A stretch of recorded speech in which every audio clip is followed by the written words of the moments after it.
Hola, ¿qué tal? Buen día. Soy Alejandra Jiménez Chama y voy a mostrar el funcionamiento y código VHDL de un multiplexor de 8 a 1 y un demultiplexor de 1 a 8 en una misma entidad y arquitectura en cuartos. Primero observamos la declaración de todas nuestras variables que necesitamos para ambos, la entrada del multiplexor siendo solo una, los datos de entrada del multiplexor que son 8, de forma vectorial de 7 a 0, los datos de selección del multiplexor siendo 3 en un vector de 2 a 0, el dato de entrada de multiplexor siendo 1, los datos de selección de nuestro demultiplexor igual también son 3 en forma vectorial de 2 a 0, la salida de nuestro demultiplexor son 8 en un vector de 7 a 0 y nuestro pin enable para activarlos o no. Dentro de nuestra arquitectura, primero para el multiplexor de 8 a 1, usando sentencias when y else, y de acuerdo a su tabla de verdad, le decimos que cuando sus pines de selección estén en la combinación 0, 0, 0 y esté activo con un 0, que el dato de entrada en su posición 0 se dirija a su salida.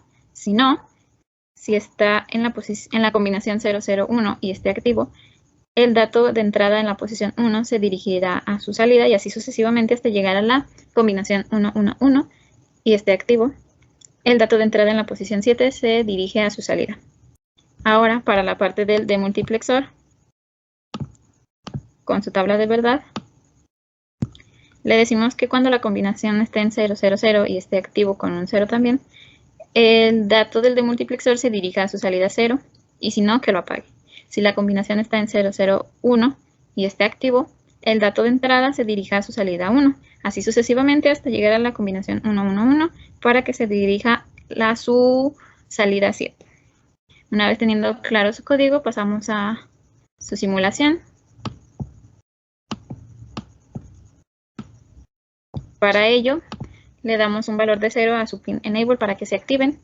A los datos de selección le damos una entrada de reloj automática para que en la posición 0 se alterne ceros y unos, en la posición 1, 2 ceros, 2 unos, en la posición 2, 4 ceros, 4 unos. Para los datos de entrada de nuestro multiplexor lo hacemos de manera aleatoria. Aquí se optó por ponerle a su dato de entrada en la posición 0, un 0, en la posición 1, un 1, en la posición 2, un 0, posición 3, un 1, posición 4, un 0, posición 5, un 1, posición 6, un 0 y posición 7, un 1 para que sea más claro el observar su comportamiento. Para el demultiplexor hacemos lo mismo para sus pines de selección.